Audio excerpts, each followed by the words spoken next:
Baik, terima kasih Bu Farida atas waktunya. Sebelumnya, saya izin memperkenalkan dulu ya semuanya. Suara saya jelas tidak? Jelas Bu. Oke. Sudah jelas Ibu.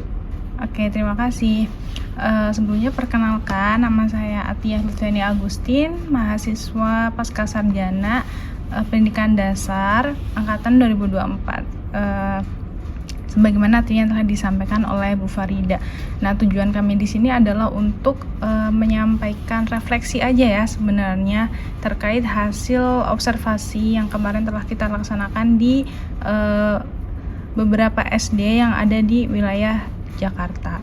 Nah, sebelumnya saya izin untuk share screen.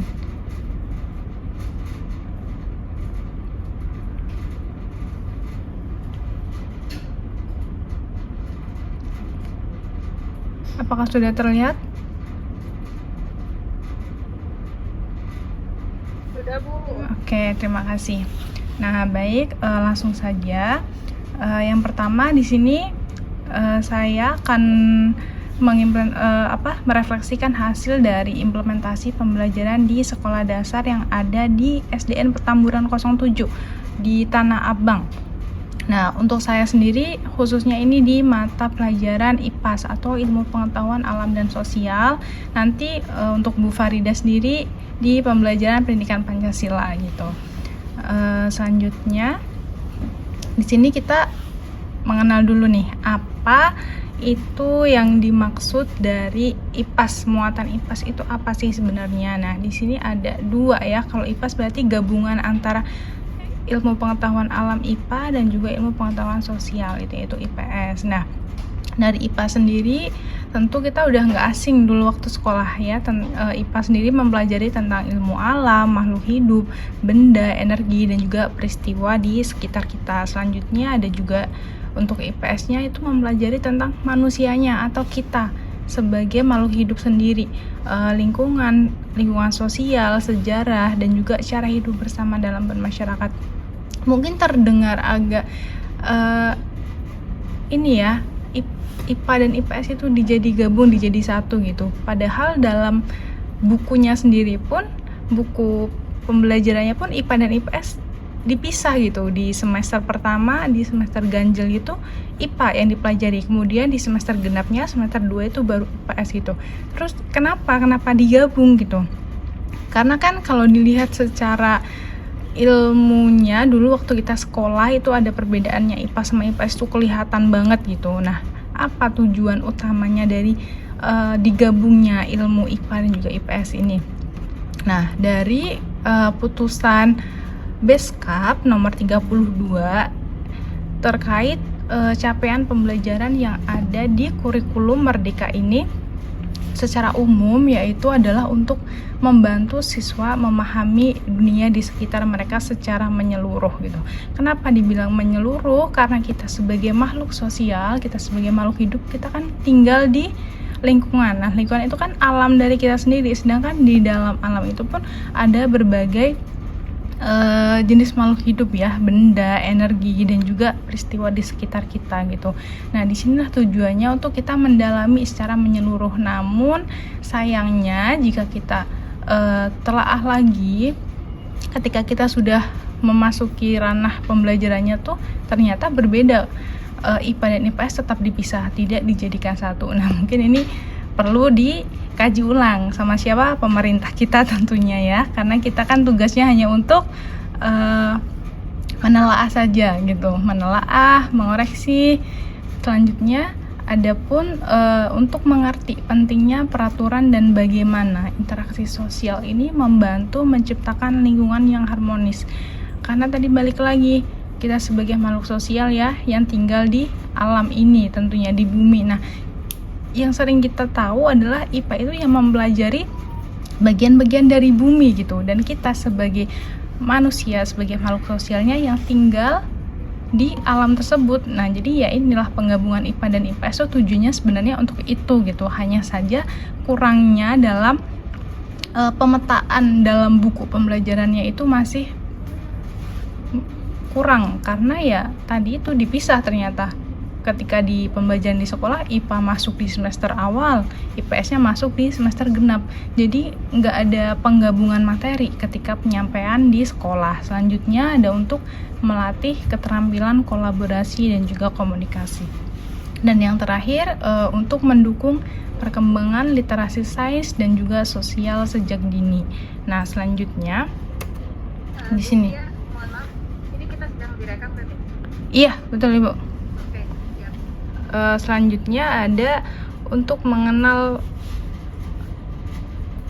masalah yang ada di sekolah ini yang saya temui di SDN Petamburan 07. Ada tahap persepsi kurang maksimal. Nah, sebagaimana kita tahu dalam langkah-langkah pembelajaran pun sebagai seorang guru kita perlu memahami adanya tahap pembelajaran. Selain itu ada perangkat pembelajaran dan juga pelaksanaannya. Tentu saja di sini yang kita refleksikan itu hasil dari tahapan pelaksanaan pembelajaran yang ada di sekolah, khususnya untuk saya ini di sekolah SDN Petamburan 07 pada pembelajaran IPAS itu sendiri. Yang pertama itu yang kita temui ada tahap persepsi kurang maksimal.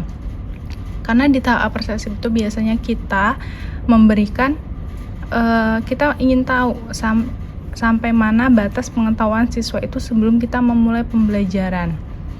Nah, di sini dari 5 kali observasi pertemuan yang saya jumpai dalam kelas itu tidak ada persepsi sama sekali. Padahal hal itu sangat penting. Kenapa? Karena sebelum kita mulai memberikan sebuah materi, kita harus tahu dulu prior of knowledge dari setiap siswa itu sampai di mana.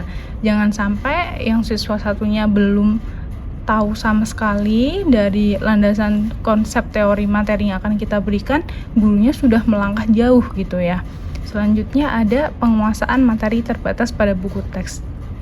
Nah, di sini ketika belajar hanya memberikan materi dari buku saja, sedangkan kita tahu buku pembelajaran itu berbeda-beda, setiap sekolah hampir berbeda. Karena dari pemerintah kita sendiri pun tidak memberikan buku yang resmi ya, maksudnya satu buku untuk keseluruhan secara kompak gitu tidak ada. Jadi memang bukunya itu berbeda-beda tergantung dari sekolah itu dia mengambil buku dari percetakan mana. Nah, inilah yang jadi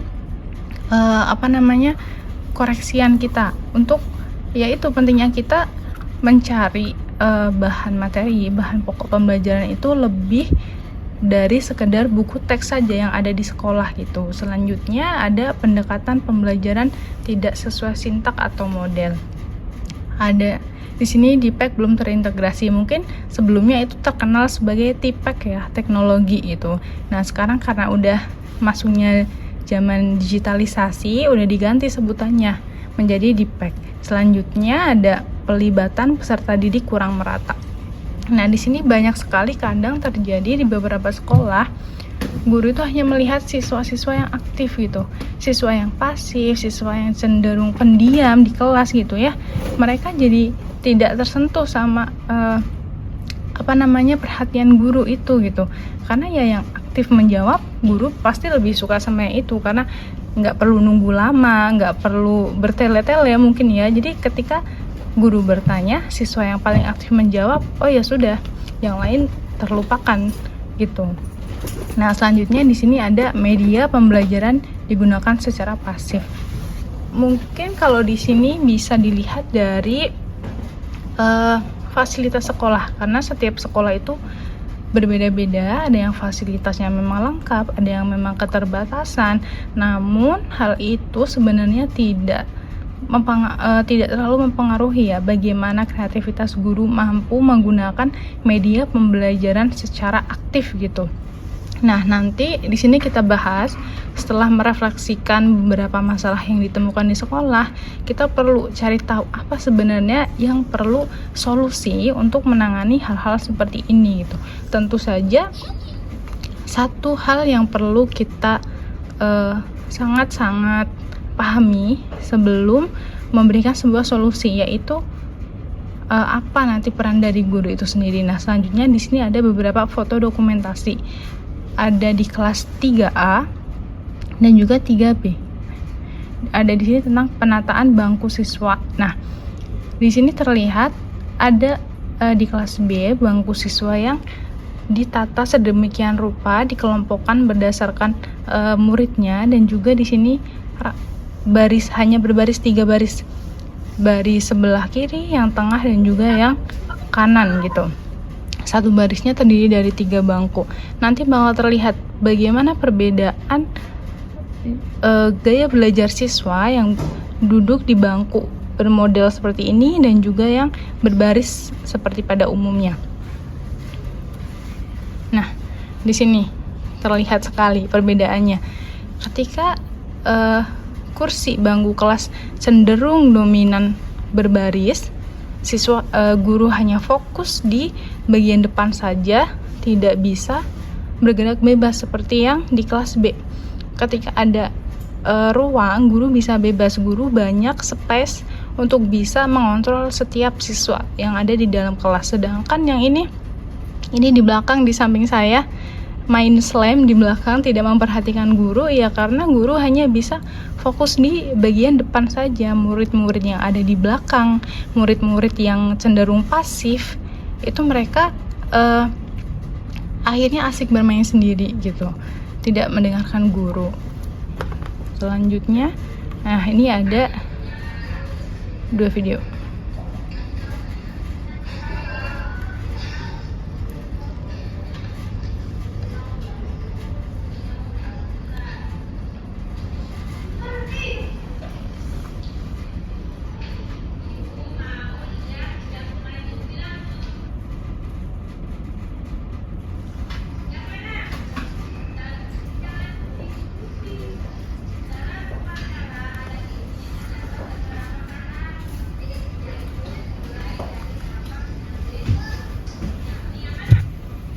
Oke, kembali lagi ke videonya. Ini di video yang sebelah kanan ya, terlihat mungkin sudah menggunakan teknologi gitu, menggunakan proyektor, menggunakan laptop, PPT dan lain sebagainya. Namun di sini kurang maksimal. Kenapa demikian? Karena di sini ada permainan word wall kalau tidak salah, gurunya menggunakan media tersebut. Siswa disuruh membaca soal dan memilih jawaban.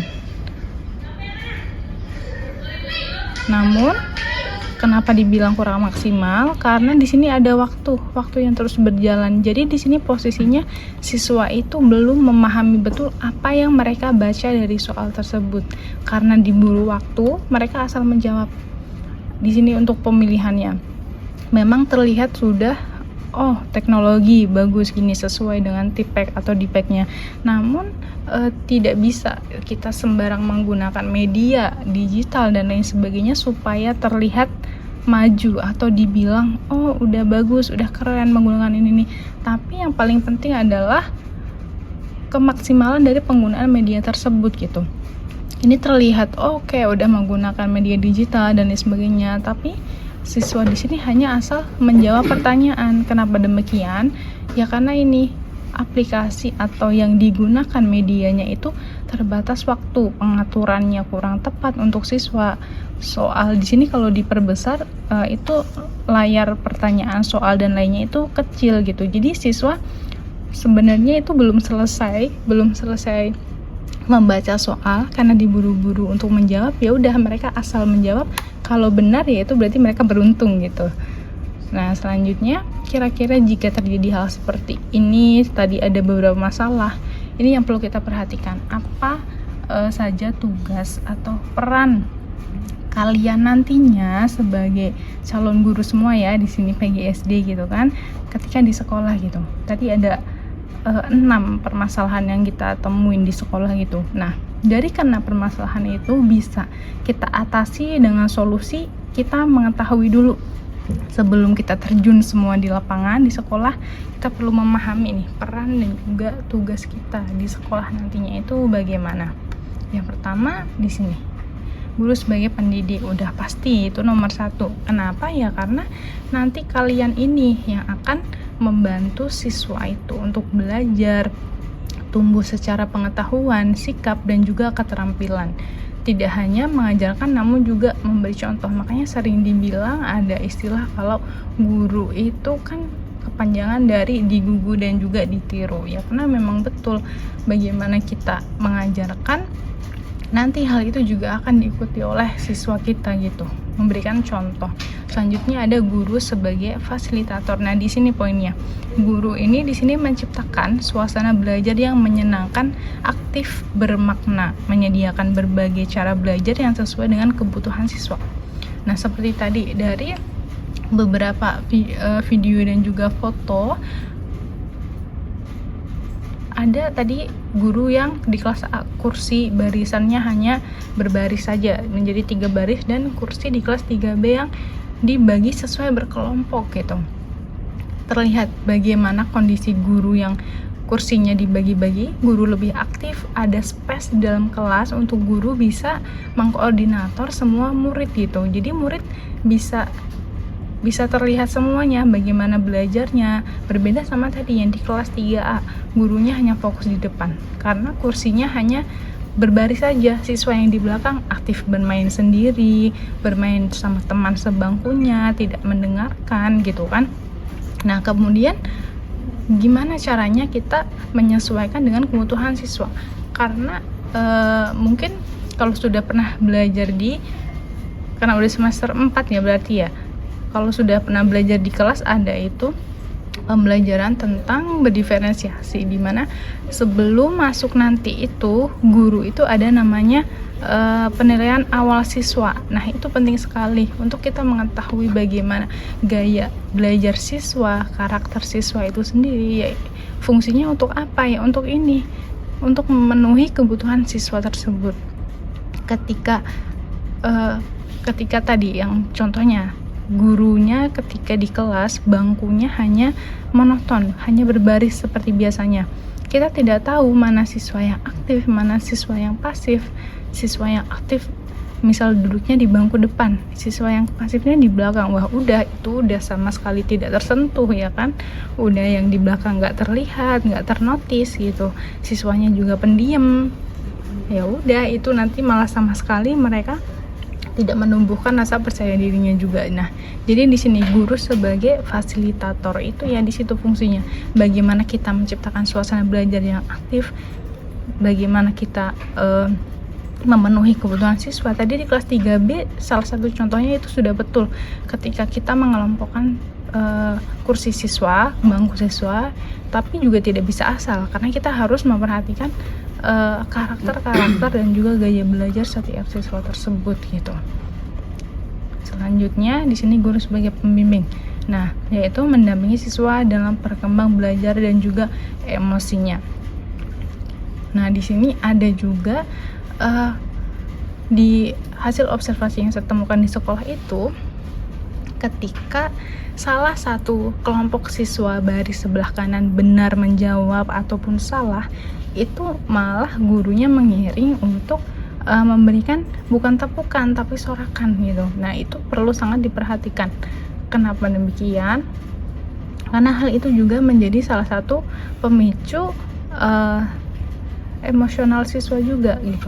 Mereka yang berani menjawab namun salah itu kan tidak masalah gitu ya, tapi kadang karena anak-anak itu mencoba untuk menjawab terus salah dan malah disorakin gitu, mereka pasti makin down gitu. Apalagi yang memang mereka siswa pendiam pasif, makin tidak mau menjawab ketika ditanya gitu.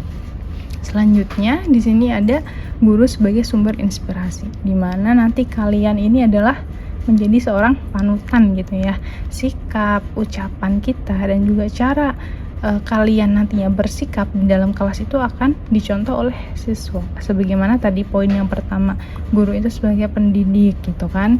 Guru itu digugu dan juga ditiru. Nah, selanjutnya di sini ada guru sebagai inovator, di mana kalian nanti itu dituntut untuk terus belajar dan mencari cara-cara baru supaya pembelajaran ini lebih menarik dan juga efektif gitu, terbuka terhadap perubahan dalam dunia pendidikan. Nah, ini terbuka dalam dunia pendidikan termasuk teknologi tersebut gitu. Kita nggak semata-mata hanya mengajarkan media teknologi, misalnya udah bagus kayak tadi menggunakan media bla bla bla, tapi kunci dari berhasilnya media itu digunakan kan siswa itu harus paham gitu kan. Kalau kita sudah menggunakan medianya bagus, medianya udah canggih banget gitu, tapi pemahaman dari siswa itu nggak sampai gitu kan. Tujuan dari media itu ya untuk membantu memaksimalkan si peserta didik ini untuk memahami materi pembelajaran gitu. Jadi tidak masalah kita hanya menggunakan contohnya misal video animasi, video pembelajaran gitu, tapi makna dari tujuan pembelajaran itu nyampe ke siswa daripada kita menggunakan yang misalnya games bla bla bla segala macam, tapi dari segi waktu, dari segi isi medianya itu tidak diperhatikan lagi poin-poin dari kebutuhan siswa tersebut. Tidak masalah kita menggunakan media hanya video interaktif atau video animasi, namun itu sudah cukup untuk memenuhi kebutuhan siswa. Nah, itulah pentingnya tadi juga kita sebagai guru itu sebagai fasilitator, karena yaitu untuk mencari tahu kebutuhan siswa, gaya belajar siswa, karakter setiap siswa gitu. Kira-kira sama nggak dalam satu kelas itu ada siswa yang gaya belajarnya kinestetik semua? Kan tidak mungkin ya, itu pasti ada yang visual, ada yang auditori, dan juga ada yang kinestetik gitu.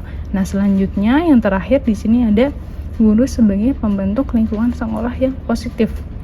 Gimana nanti di sini kalian ini semuanya dituntut untuk ikut menciptakan budaya sekolah yang aman, inklusif, dan juga menghargai perbedaan, memperlakukan semua siswa dengan adil dan penuh perhatian.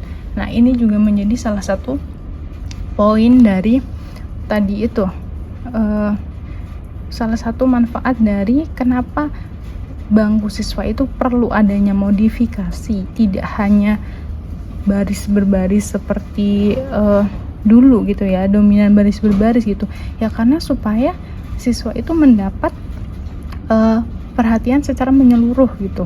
Sebenarnya tidak masalah jika kita duduk berbaris semua kayak tadi, menjadi 3 baris ke depan ke belakang, tapi sebagai pengajar kita juga perlu berinteraksi dengan siswa.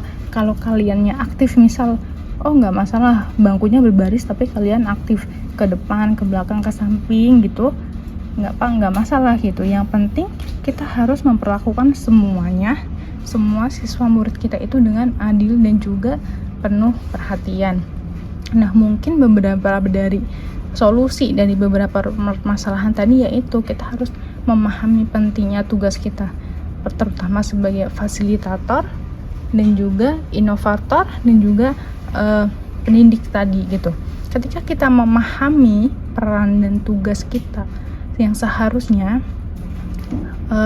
bisa dijamin kalian bakal maksimal dalam melaksanakan pembelajaran di dalam kelas gitu. Tidak hanya datang mengajar sebagai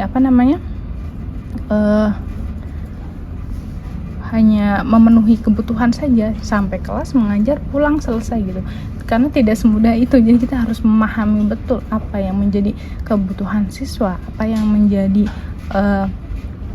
memaksimalkan pembelajaran di dalam kelas itu sendiri, sehingga capaian pembelajaran tadi pada pembelajaran IPAS itu ya benar-benar tersampaikan ke peserta didik.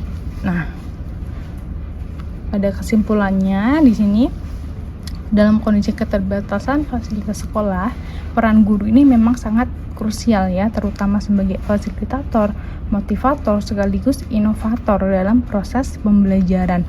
Permasalahan ini pun dapat diatasi dengan pendapatan sederhana namun efektif, dengan keterampilan pedagogik dan juga sikap reflektif kita dapat menciptakan pembelajaran apa saja yang bermakna meskipun kondisi yang terbatas. Yang penting kita memahami betul apa dari kebutuhan siswa tersebut. Seperti tadi ya, tidak perlu misal media yang terlalu canggih namun pada pengaplikasiannya tidak efektif. Kita kurang memahami media tersebut sehingga siswa pun tidak mendapatkan pemahaman penuh dari pemanfaatan media itu gitu. Bu Lindanya Bu Linda masih join Bu? Mungkin sambil Bu Linda kembali ke Zoom kita, jika ingin ada yang ditanyakan boleh kita sharing bersama.